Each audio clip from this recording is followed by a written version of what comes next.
Welcome back guys to the daily news digest. I am Saurabh with you. आप सभी का तैयारी 360 आईएएस प्लेटफॉर्म पे बहुत बहुत स्वागत है। आज 16th ऑफ अप्रैल है and the UPSC has declared its final results. So बहुत बहुत शुभकामनाएं जिनका सिलेक्शन हुआ है obviously, and those of you who are planning to have your names on the list.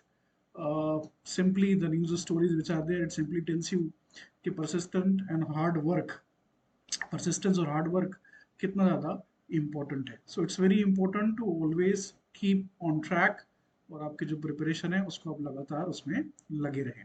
इसी कड़ी में आज 16 अप्रैल को we are talking about topics like India in the Arctic region, operation Meghdoot, the Siachen conflict.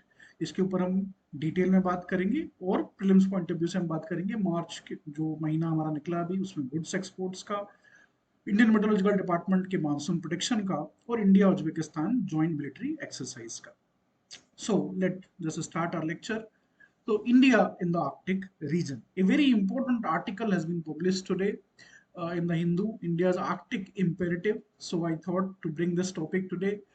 Arctic region एक बहुत ही ज्यादा important reason है India के लिए, globally as well. So we will talk about that in very detail, very depth कि इसमें India के पास क्या हमारा विजन है, हमारा क्या एटीट्यूड है इस पर्टिकुलर रीजन को लेके, व्हाट आर आवर ऑब्जेक्टिव्स, और इसके अलावा हम किस तरीके से जो अपनी कैपेबिलिटीज हैं उनको यहाँ पे इस्तेमाल करने के बारे में सोच रहे हैं। तो ये आर्कटिक जो रीजन है ये बहुत ही ज्यादा इंपॉर्टेंट रीजन है। तो जीएस पेपर 1 ज्योग्राफी में रिलेटेड एक क्वेश्चन इससे पूछा जा सकता है, प्रीलिम्स में भी और मेंस में स्पेसिफिकली हमारी जो आर्कटिक पॉलिसी है उसके बारे में एक सवाल आपसे किया जा सकता है। तो स्टार्ट करते हैं। What is Arctic basically?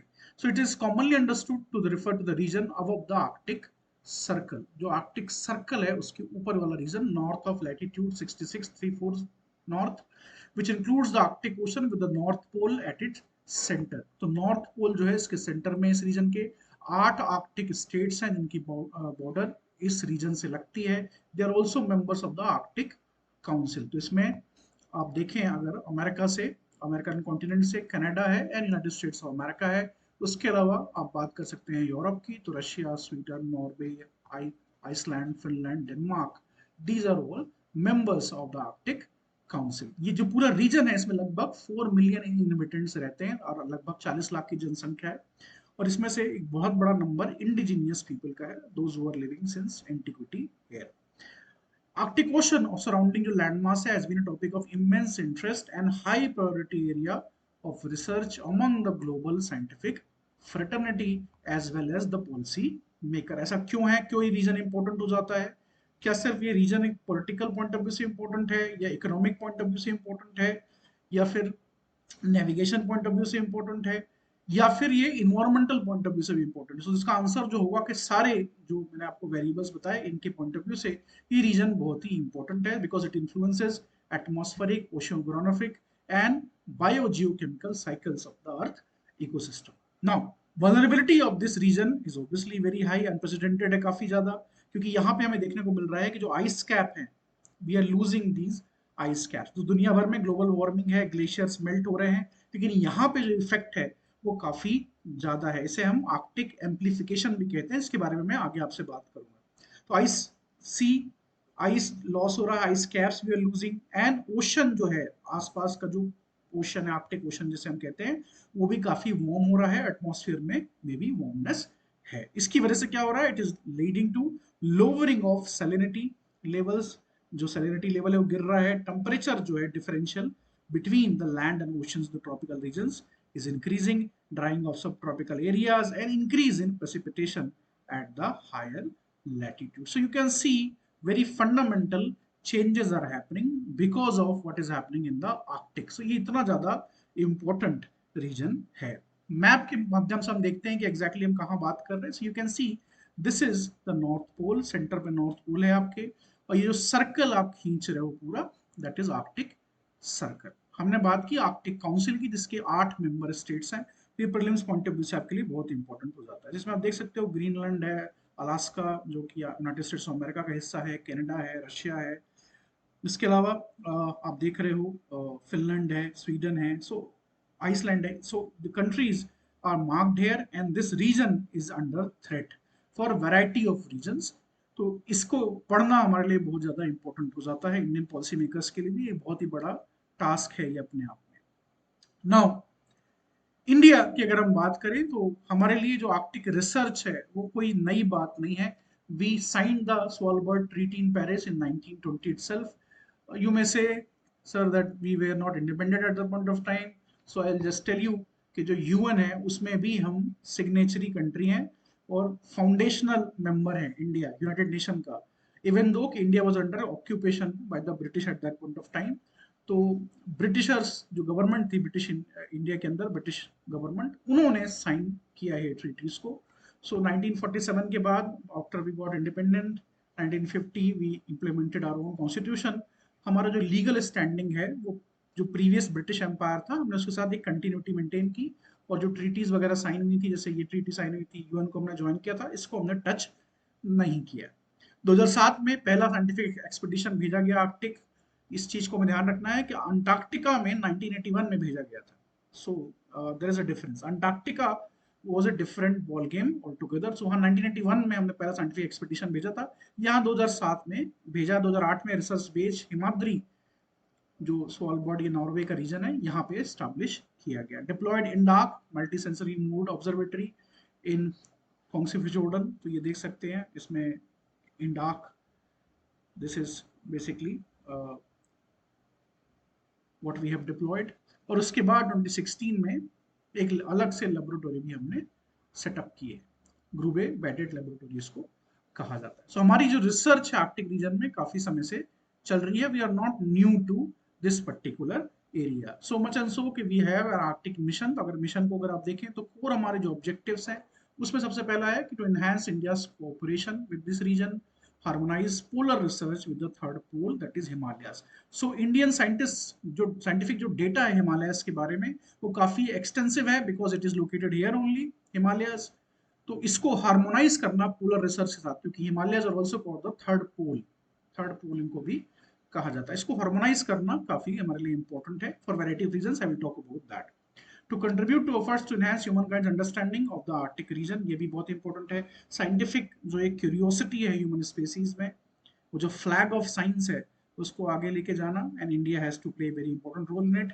So strengthening international efforts on combating climate change, ये भी बहुत ही ज्यादा महत्वपूर्ण है।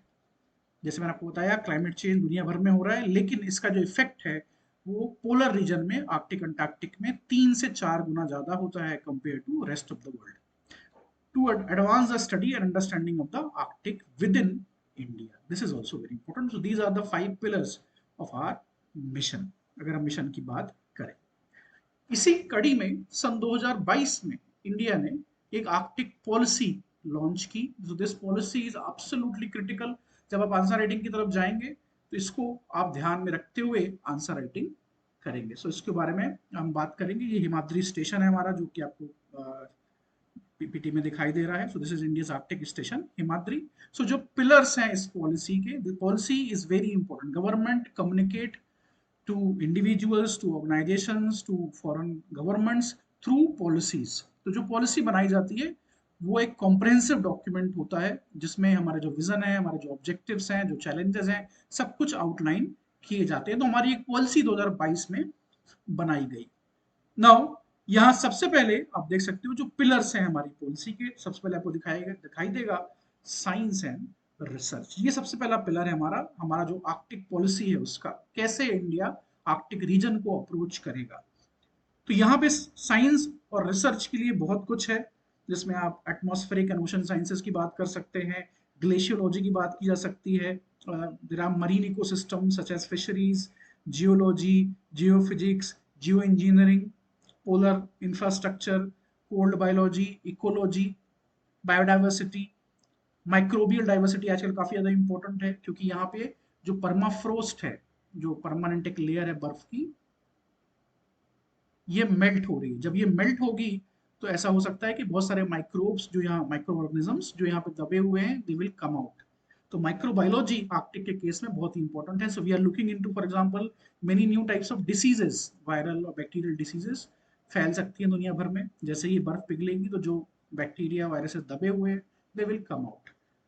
तो इसीलिए साइंस एंड रिसर्च के लिए बहुत बड़ा यहाँ अपॉर्चुनिटी है। So Indian science, they are expanding its frontier. तो इसी कड़ी में हम साइंस एंड रिसर्च को आगे रख के अपनी आर्कटिक जो अप्रोच है उसको लेके चल रहे हैं। इसके अलावा अगर आप देखें जो इसरो है हमारा, ISRO is very important organization, Indian space research organization. तो ये कम्युनिकेशन के पॉइंट ऑफ व्यू से अगर आप देखें तो आर्कटिक जैसे रीजन्स में काफी लो डिजिटल कनेक्टिविटी होती है, कम्युनिकेशन का जो इश्यूज हैं वो हैं। तो हमारे पास एक्सपर्टीज है सैटेलाइट एनेबल्ड कम्युनिकेशन के, so we can extend these facilities to these regions, remote areas में particularly। इस पे भी हम काम कर सकते हैं। जो मैरीटाइम सेफ्टी है, नेविगेशन है, हाइड्रोग्राफिक सर्वेस काफी होते हैं इन रीजन्स में, सर्च एंड रेस्क्यू भी काफी लॉन्च किए जाते हैं, climate modelling is very important. तो ये भी अगर आप देखें, ये क्लाइमेटिक और इन्वायरमेंटल प्रोटेक्शन में भी इसमें आएगा। जो क्लाइमेट मॉडलिंग है वो बहुत ज्यादा इंपॉर्टेंट है। क्लाइमेट मॉडल्स बनाए जाते हैं on the basis of data. तो ये भी काफी एक इंपॉर्टेंट चीज है। इसके अलावा अगर आप देखें तो as we have discussed many times, climate change is upon us, climate change is a reality. और क्लाइमेट चेंज का काफी ज्यादा इम्पैक्ट आर्कटिक जैसे रीजन्स में दिखाई हमें दे रहा है। And we are party to United Nation framework conference on climate change, हमने पेरिस अकॉर्ड भी साइन कर रखा है। हम कन्वेंशन ऑफ बायोलॉजिकल डाइवर्सिटी के सिग्नेचरी हैं, सीबीडी के। इसके अलावा एक बहुत ही इंपॉर्टेंट कन्वेंशन है आर्कटिक रीजन्स को लेके, इसको हम बोलते हैं MARPOL. MARPOL is nothing but international convention for the prevention of pollution from ships. तो शिप्स जो ऑपरेट करती है रीजन्स में, उससे काफी पोल्यूशन फैलता है। तो इसलिए ये कन्वेंशन साइन किया गया था, India is signatory here also. तो we are at the centre of the global efforts to combat these challenges. और ये जो पूरा एरिया है पोलर, जो नॉर्थ पोल है, और जो क्रायोस्फीयर जिसे हम बोलते हैं, जो हिस्सा बर्फ से ढका हुआ है, क्रायोस्फीयर, इसको पढ़ना और समझना बहुत ज्यादा जरूरी है। तो इसीलिए इस पे काम करने की हमें जरूरत है। फिर आप क्लाइमेट चेंज के लिए जितने भी ऑब्जेक्टिव्स अपने देश के लिए रखते हैं, जैसे फॉर एग्जांपल माइक्रोप्लास्टिक्स की हम बात करते हैं, मीथेन इमिशंस की हम बात करते हैं, मरीन लिटर की बात करते हैं, प्रोटेक्शन ऑफ बायोलॉजिकल डाइवर्सिटी, जैसे जो ममाल्स हैं इन रीजन्स में रहते हैं, जैसे पोलर बियर एक आइकॉनिक स्पीसीज है। तो इनके लिए भी हम बहुत कुछ कर सकते हैं for the protection of the climate and environment. So we are working in this regard as well. इसके अलावा human and ecological economic and human development is very important. मैंने आपसे बताया कि 40 लाख लोग इस रीजन में रहते हैं, जिनमें से एक सब्सटैंशियल नंबर इंडिजिनियस पॉपुलेशन का है। तो वहां पे भी आप काम कर सकते हैं। ह्यूमन डेवलपमेंट में भी इंडिया काम कर रहा है। हमारी एक्सपर्टीज है फॉर एग्जांपल मेडिसिन में, लो कॉस्ट मेडिसिन पे, जेनरिक जो मेडिसिन होती हैं उनमें हमारी एक्सपर्टीज है। इसके अलावा इकोनॉमिक अपॉर्चुनिटीज काफी ज्यादा है यहाँ पे। सो बर्फ पिघल रही है जिसकी वजह से नए रूट्स बन रहे हैं नेविगेशन के, मिनरल्स काफी ज्यादा निकाले जा रहे हैं। तो मिनरल डिपॉजिट्स काफी ज्यादा मिले हैं हमको, कॉपर के, फास्फोरस के, प्लेटिनम के। So all of it is there. Plus renewable energy की पॉसिबिलिटीज हैं काफी ज्यादा, bio energy, wind energy, solar energy, hydro electricity, इन सबको हार्नेस करके एक्सप्लॉइट करने की कोशिशें की जा रही है। सो हम भी पीछे नहीं रहना चाहते हैं। और ह्यूमन डेवलपमेंट मैंने मुझे बताया कि we can do a lot, telemedicine, robotics, nano technology, biotechnology, जो हमारे कोर स्ट्रेंथ इन एरियाज में we can deploy there for the betterment of the indigenous population. Transportation की काफी ज्यादा चर्चा है। क्यों? क्योंकि बर्फ पिघल रही है। So ice is melting, new ice routes are to be found. I will show you in the map कि कैसे ये हो रहा है। तो आर्कटिक नेविगेशन जो है वो काफी ज्यादा प्रोमिनेंट होने वाला है। रूट काफी कम हो जाता है आर्कटिक नेविगेशन की वजह से बिटवीन डिफरेंट कंट्रीज। तो for that you need specific hydrographic and metrological data. Communication coverage चाहिए आपको, सीजनल मैपिंग चाहिए आइस फ्री चैनल्स की, आइस क्लास स्टैंडर्ड्स की शिप्स चाहिए which can bear the brunt of any collapse. For example, जब भिड़ जाती हैं आइस, बड़े बड़े आइस जो बोल्डर्स होते हैं उनसे, तो डैमेज ना हो। अब पोलर शिपिंग के लिए आपके पास जो क्रू है वो भी ट्रेंड होना चाहिए। तो इन सब केसेस में इंडिया काम कर रहा है, because we are a sea surfer country. हमारी काफी बड़ी कोस्ट लाइन है, हमारे टाइम हमारे ऑपरेशंस काफी एक्सटेंसिव है। तो इन पे भी हम काम करना चाहते हैं। गवर्नेंस और इंटरनेशनल कोऑपरेशन भी बहुत इंपॉर्टेंट हो जाता है। China is gaining a lot of ground in these regions, क्योंकि रशिया उनको प्रमोट कर रहा है आगे। So we don't want to be left behind. तो जो इंटरनेशनल कोऑपरेशन है, जो इंस्टीट्यूशन है, जैसे आर्कटिक काउंसिल है, सबसे इंपॉर्टेंट इंटरनेशनल ऑर्गेनाइजेशन है ये आर्कटिक काउंसिल, जिसमें 8 मेंबर्स हैं। मैंने आपको बताया 2013 में इंडिया ने इसको एज एन ऑब्जर्वर ज्वाइन किया है। So we are very active here.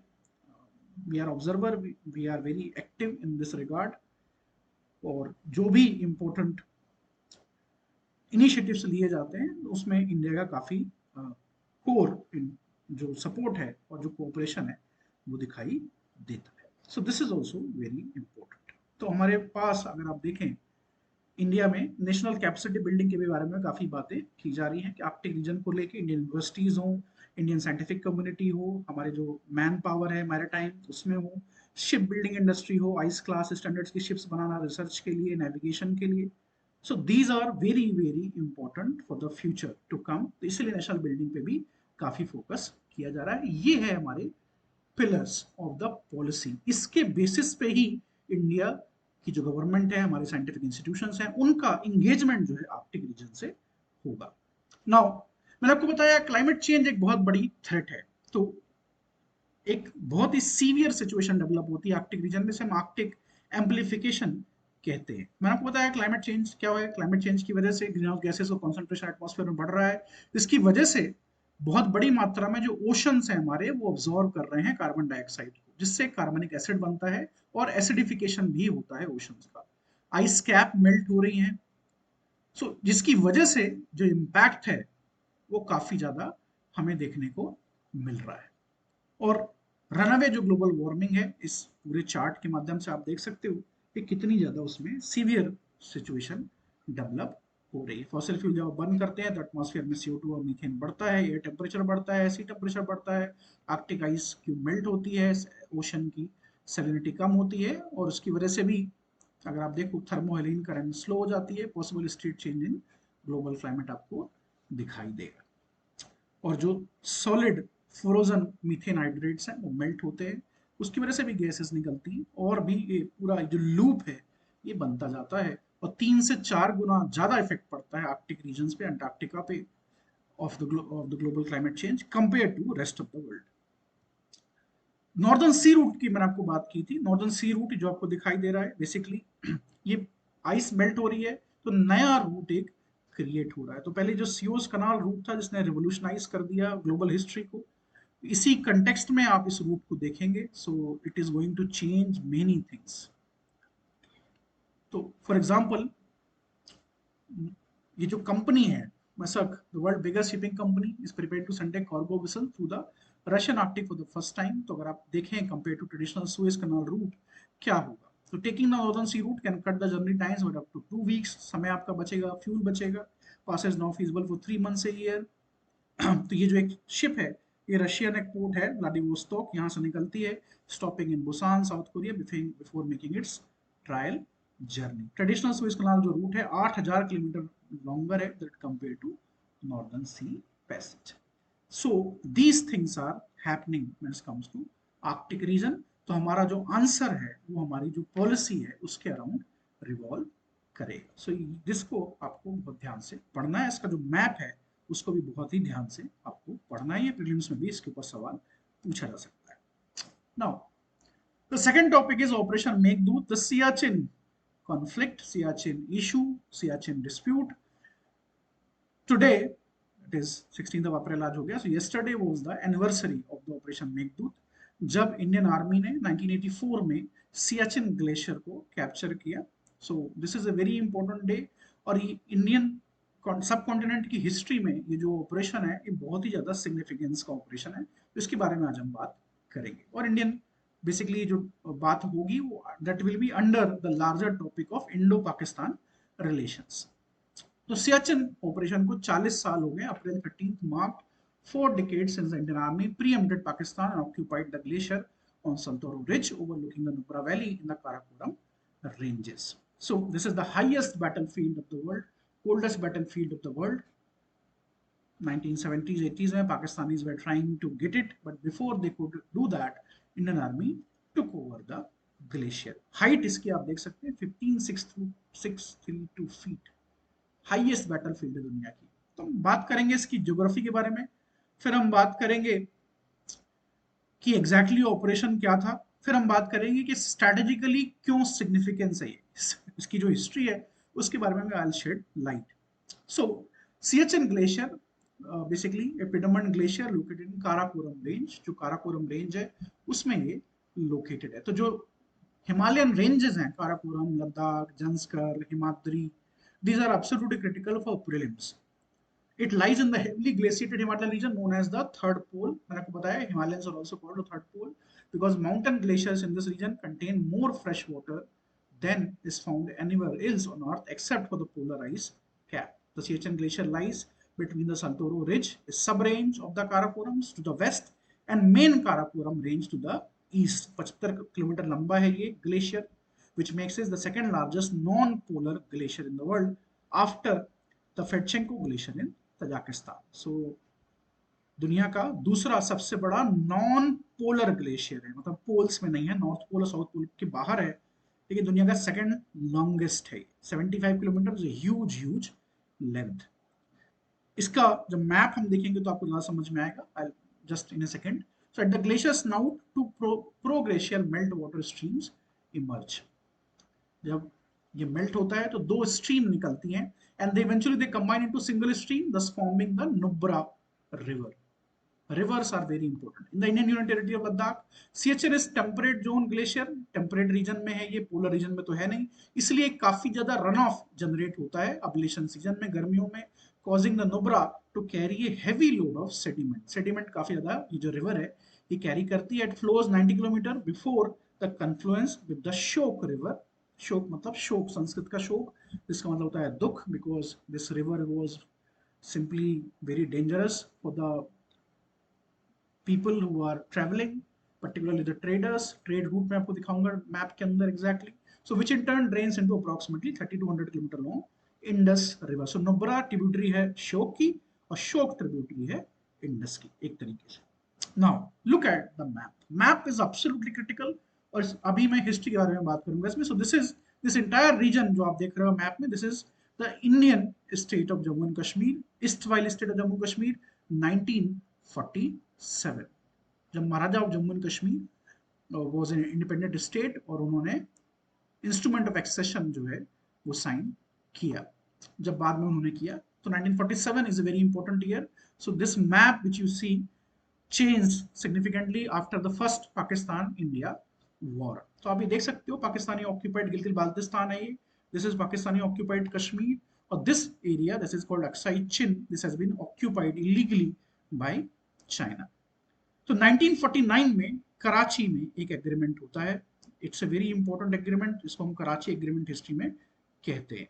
तो इस एग्रीमेंट में जो सीज फायर लाइन है, तब तक उसको एलओसी नहीं कहा जाता था, सीज फायर लाइन कहा जाता था, वो डेलीनेट हुई, और उसमें कहा गया, ये जो पॉइंट आप देख रहे हो इसके बारे में आप बार बार सुनोगे, that is called NJ 9842 point. इस पॉइंट तक जो हमारी सीज फायर लाइन है उसको डेलीनेट कर दिया गया। तो कहा गया कि यहाँ पे आपका मैप जो है खत्म हो जाता है एक तरीके से, बिकॉज ये अपर रीजन्स में ये ग्लेशियर है, तब तक ऐसा नहीं माना गया कि स्ट्रेटेजिकली इंपॉर्टेंट रीजन है, इसको ऑक्यूपाई करना जरूरी है। So this was agreed upon. उसके बाद 1971 या 72 आप कह सकते हो, शिमला अकॉर्ड, शिमला अकॉर्ड हुआ, और शिमला अकॉर्ड में India and Pakistan agreed to simply call this cease fire line line of control. Line of control 1972 के बाद एग्जिस्टेंस में आई। उस वक्त भी ये कहा गया कि जो NJ 9842 है यहां तक LOC है, उसके बाद नॉर्थ वर्ड्स, अगर आप देखें north words means north words जो ये लाइन जाएगी दैट इज नॉर्थवर्ड्स, ये जो लाइन है that will be LOC। India ऐसा कहता है, पाकिस्तान का कहना है कि हमने माना कि NJ 982 तक लाइन जाती है, इसके बाद नॉर्थ ईस्ट डायरेक्शन, ये नॉर्थ ईस्ट डायरेक्शन है, यहाँ पे LOC एक्सटेंड हो जाती है। तो this was the core region जिसकी वजह से जो जैसे आप डिस्प्यूट कहते हो वो निकल के आया। हमने एग्री नहीं किया इसके बारे में कभी भी कि ये जो लाइन है ये नॉर्थ ईस्ट डायरेक्शन में जाती है। So for why this issue became important, because बहुत सारे एक्सपेडिशन पाकिस्तानी साइड से, जो ऑक्यूपाइड जम्मू कश्मीर गिलगित बाल्टिस्तान का रीजन है, यहाँ से जो माउंटेनियर्स हैं वो यहाँ पे एक्सपेडिशन के लिए जाया करते थे। तो एक मैप पब्लिश होता है, बहुत ही इंटरेस्टिंग है ये, एक मैप पब्लिश होता है अमेरिका की तरफ से। बेसिकली ये सारे रीजन्स डिलिनेटेड होने चाहिए for air traffic control, ATC के लिए, क्योंकि जो प्लेन्स हैं वो यहाँ से निकलते हैं, जो सिविल एविएशन जो प्लेन्स होते हैं वो यहाँ से निकलते हैं। So this area had to be marked properly. तो इस एरिया को मार्क किया गया अमेरिकन मैप्स में, उन्होंने इस लाइन को, जो लाइन जा रही है इस डायरेक्शन में एलओसी की, उसको उन्होंने इस डायरेक्शन में भेज दिया। तो इस तरीके से आप देख सकते हो ये जो एरिया है, जो सियाचिन ग्लेशियर है, ये Pakistan area, Pakistan occupied Jammu and Kashmir का हिस्सा दिखाया गया, और this became a serious issue. और बाद में जब हमने अपने एक्सपेडिशन भेजे तो देखा कि Pakistanis are assisting Japanese, Chinese और भी South Korean, American, British expedition to Siachen glacier. तो इसको कार्टोग्राफिक एग्रेशन कहा गया एक तरीके से, और ये हुआ कि पाकिस्तान अपनी जो पोजीशन है सियाचिन के ऊपर उसको सॉलिडिफाई करना चाहता था। तब तक किसी ने भी इस ग्लेशियर के ऊपर कब्जा नहीं किया था, परमानेंट पोस्ट नहीं बनाई थी एक तरीके से। Then in 1984 Indian army decided to preempt Pakistan, क्योंकि ऐसा देखा गया, हमारी रिसर्च इंटेलिजेंस एजेंसी आरएडब्ल्यू ने देखा कि Pakistanis are buying clothing equipment जो कि काफी ज्यादा कोल्ड टेम्परेचर में यूज किए जाते हैं from a shop in United kingdom. तो हमें पता लग गया और हमने प्रीएम्प्ट कर दिया उनको, और basically we occupied this entire region. Now बार बार ये बातें की जाती हैं कि जो सियाचिन ग्लेशियर है ये यूजलेस है। इसको एक बहुत ही फेमस स्कॉलर है साउथ एशियन पॉलिटिक्स के, उन्होंने कहा था this is basically a symptom of India Pakistan dispute. ये सिम्टम है इंडिया पाकिस्तान डिस्प्यूट का। So it's like a comb for bald people. So कंघी दो गंजे लोगों के लिए जिनको कंघी की कोई जरूरत नहीं। सो सियाचिन की दोनों को जरूरत नहीं है, लेकिन जिस जैसे symptom of Indo Pakistan relation, जहां एक पार्टी दूसरी पार्टी को आउट स्मार्ट करना चाहती है। बट ये जो लॉजिक है कि इसको डीमिलिटराइज कर देना चाहिए, इंडिया को अपना जो ऑक्यूपेशन है या हमने हमारे जो पोस्ट हमको हटा देना चाहिए, ये काफी डिकेड से चर्चा में है, लेकिन this is not the right thing to do.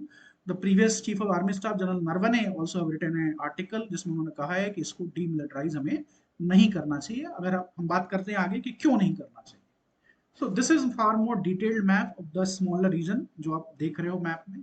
सो ये जो लाइन है, ये जो रेड लाइन आप देख रहे हो, basically this is the international boundary line, जो हमारी क्लेम लाइन है लद्दाख और तिब्बत, और लद्दाख और जिंगजियांग जो चाइनीज रीजन है उनके बीच में। 1963 जो सिनो पाकिस्तानी एग्रीमेंट है, जिसमें उन्होंने सक्सगाम वैली जो है उसको एक तरीके से सीड कर दिया चाइना को। पाकिस्तान ने इलीगली इसको सीड किया।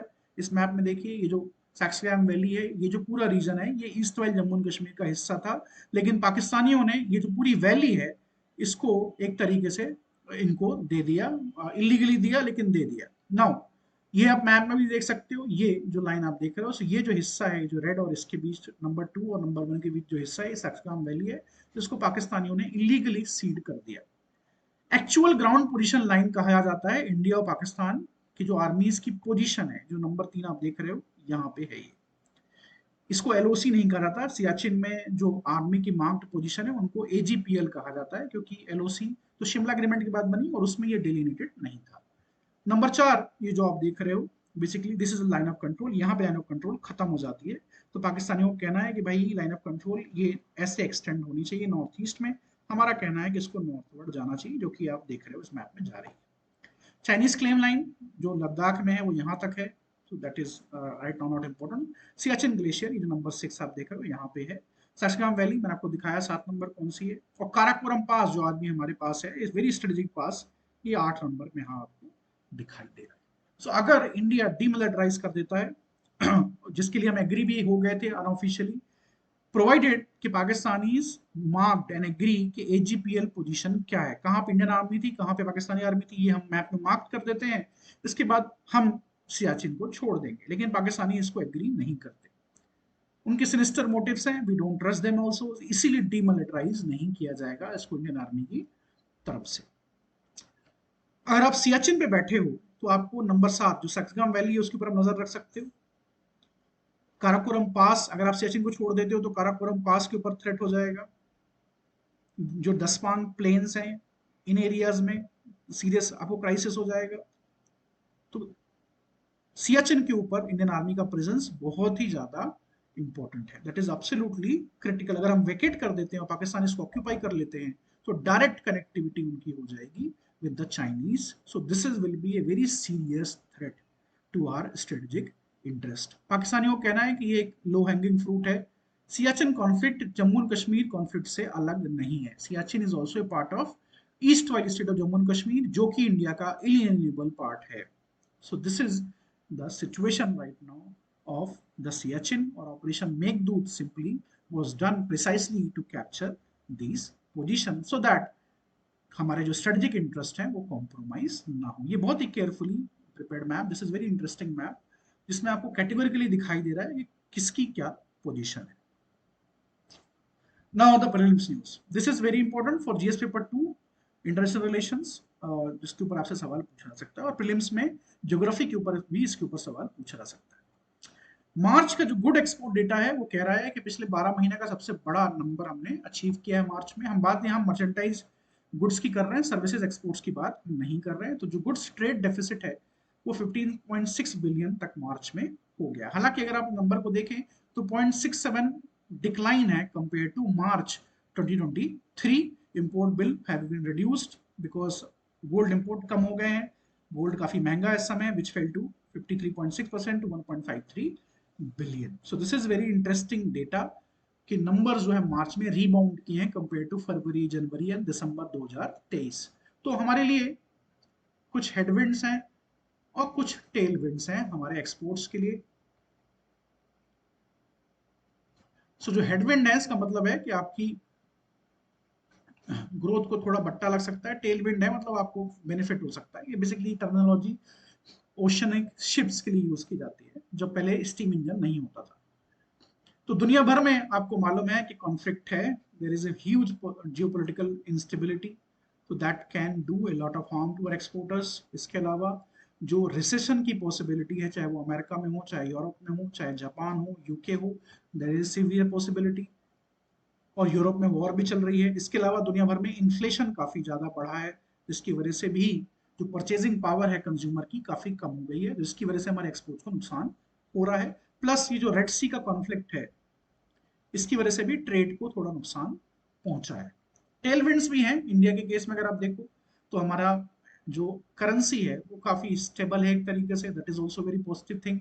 हमने जो रिफॉर्म्स किए हैं दे आर वेरी पॉजिटिव, चाहे वो रिफॉर्म लेबर रिफॉर्म हो या फिर वो कैपिटल रिफॉर्म हो। So everywhere we are doing it a lot. Plus जो स्कीम्स हैं, हम इंसेंटिव्स प्रोवाइड कर रहे हैं under PLI, production incentive schemes etcetera, जिसकी वजह से हमारा जो इलेक्ट्रॉनिक एक्सपोर्ट है, इलेक्ट्रिकल एक्सपोर्ट है, इंजीनियरिंग एक्सपोर्ट है, वो काफी बढ़ रहा है। So this is very important हमारे लिए। बहुत जरूरी है कि हमारे एक्सपोर्ट्स बढ़ें, हमारे लेबर की कंपिटिटिवनेस बढ़े, हमारे लिए लॉजिस्टिकल कॉस्ट कम हो, इंफ्रास्ट्रक्चर का जो एक डिफिसिट है उसको ब्रिज किया जाए, ताकि हमारे लोगों को जॉब्स मिले। This is very very important. इसका पॉजिटिव इफेक्ट पड़ेगा, जो ट्रेड डिफिसिट कम हुआ है उसका, ऑन करंट अकाउंट डिफिसिट। एक तरीके से जो करंट अकाउंट है हमारा, that will be not that flexible. So this is a very important news. आपसे जो सवाल पूछा जाएगा वो लॉन्गर ट्रेंड के ऊपर पूछा जाएगा। सो पिछले एक साल का जो डेटा है ट्रेड का, हर महीने का, उसमें जो ट्रेंड निकल के सामने आ रहा है, कितनी ग्रोथ है, कितना डी एक्सेलरेशन है, इसको आपको ध्यान में रखना है। बिल्कुल raw numbers are not important. Monsoon का प्रोडिक्शन आईएमडी की तरफ से आया है। आईएमडी प्रोडिक्टेड कि रेनफॉल जो है इस साल 106% ऑफ लॉन्ग टर्म जो एवरेज है वो होगा। Rainfall over the country as a whole during June September was 82 centimetre, और जून सितंबर 22 जो है रेनफॉल वाज 106। इस साल माना जा रहा था कि ला लीना की वजह से, जो पिछले साल ला लीना था, दैट 3 साल तक था ला लीना, जिसकी वजह से काफी अच्छा बारिश इंडिया में हुआ है। लेकिन इस बार अल नीनो का की कंडीशंस डेवलप हुई हैं, जिसकी वजह से ऐसा माना जा रहा था कि इंडिया में मानसून को नुकसान पहुंचेगा। So we have discuss this few days back, जब मैंने आपको बताया था कैसे कैसे एक प्राइवेट कंपनी ने कहा है कि मानसून जो है इंडिया में इस बार अच्छा होगा। आईएमडी का प्रेडिक्शन आना बाकी, सो आईएमडी ने प्रेडिक्शन अपना दे दिया। मानसून हमारे लिए बहुत इंपॉर्टेंट है, क्योंकि हमारी एग्रीकल्चर सेक्टर जो है उसमें हमारी मेजोरिटी ऑफ वर्कफोर्स एम्प्लॉयड है। रूरल डिस्ट्रेस को लेके काफी चर्चा होती रहती है, रूरल पॉवर्टी को लेके काफी चर्चा होती है। इस तरह के जो चैलेंजेस हैं उनसे निपटने के लिए जरूरी है कि एग्रीकल्चर में पॉजिटिव ग्रोथ हो। और बहुत बड़े हमारे farmers they are dependent on monsoon for irrigation. So इसीलिए मानसून बहुत ही ज्यादा क्रिटिकल है, और एक तरीके से हमारी वाटर सिक्योरिटी के लिए बहुत क्रिटिकल है। वाटर स्ट्रेस से डील कर रहे हैं हम, इतनी ज्यादा हीट इस समय है, गर्मी में आने वाले समय में और भी ज्यादा होने वाली। इसके बारे में अगर हम देखें तो टोटल, ये दिस इज इंटरेस्टिंग, इंडिया में मानसून का जो पैटर्न है वो ये कह रहा है कि जो मानसून टोटल रेनफॉल है उसमें बहुत ज्यादा डेविएशन नहीं आपको दिखाई देगा, लेकिन जो डेविएशन दिखाई दे रहा है वो इन नंबर्स में है। पहले मानसून मेजोरिटी ऑफ दैट जो प्रेसिपिटेशन देश भर में होता था, साल भर में जितनी बारिश होती थी मेजोरिटी वो मानसून पीरियड में होती थी, लेकिन अब हम देख रहे हैं कि कैसे बिन मौसम बरसात विंटर में हो रही है, प्री मानसून हो रही है और पोस्ट मानसून हो रही है, लेकिन ओवरऑल नंबर में बहुत फ्लक्चुएशन नहीं है। लेकिन ये जो नंबर है मानसून के वक्त जो बारिश होती है उसका नंबर आप देखोगे काफी ज्यादा फ्लक्चुएट हो रहा है। So this is not good for India food security, क्योंकि क्रॉप डैमेज काफी ज्यादा होता है जब बिन मौसम बरसात होती है। लॉन्ग टर्म एवरेज से अगर आप रेनफॉल डिपार्चर देखो that is also somewhat consistent. इसका मतलब बिल्कुल भी नहीं है कि क्लाइमेट चेंज नहीं है, क्लाइमेट चेंज है। इसी वजह से मानसून में आपको पैटर्न में चेंजेस दिखाई दे रहे हैं, बट गुड न्यूज इस साल बारिश अच्छी होगी। India Uzbekistan joint military exercise 10 लिंक हैज बीन कमेंस 15 अप्रैल को। सो एक्सरसाइज जो है it is to scheduled from 15-20 April Republic of Uzbekistan में ये एक्सरसाइज की जाएगी। तो ये जो जनरली एक्सरसाइजेज इंडियन आर्मी करती है, इंडियन नेवी, इंडियन एयरफोर्स करती है, प्रिलिम्स पॉइंट ऑफ व्यू से बहुत ज्यादा इंपॉर्टेंट है ये। लेकिन इसके अलावा आप जानना चाहेंगे कि इस एक्सरसाइज में होता क्या है। तो ज्वाइंटनेस का जो कंसेप्ट है, फ्रेंडली कंट्रीज के साथ आप करते हो उसमें आप प्रमोट करते हो, काउंटर टेररिज्म को प्रमोट करते हो। you simply do many exercises जो HADR related होती हैं, disaster relief, humanitarian assistance, disaster relief related होती हैं। और terrain, different terrain, mountainous terrain, semi urban terrain, यहाँ पे मोस्टली एक्सरसाइजेस की जाती हैं ताकि डिफरेंट जो आर्मीज हैं वो ज़्यादा अच्छे से कोऑपरेट कोलोबरेट कर सके जब जरूरत पड़े। इसके अलावा they get to know each other. तो this is the crux of the military exercise. लेकिन प्रीलिम्स के लिए इंपॉर्टेंट है ये जो नाम है वो आप दिमाग में रखें। इंडियन आर्मी के, इंडियन एयरफोर्स के, इंडियन नेवी के अलग अलग नाम हैं। तो सेशल्स के साथ जो नाम है for example, this is important. So there can be a question on that. Oman के साथ इंडियन एयरफोर्स का था एक सेक्सटन ब्रिज। तो just note them down and keep revising. That's all for today's lecture. I hope all of you enjoyed it. I'll meet you again tomorrow. Thank you for giving me your time.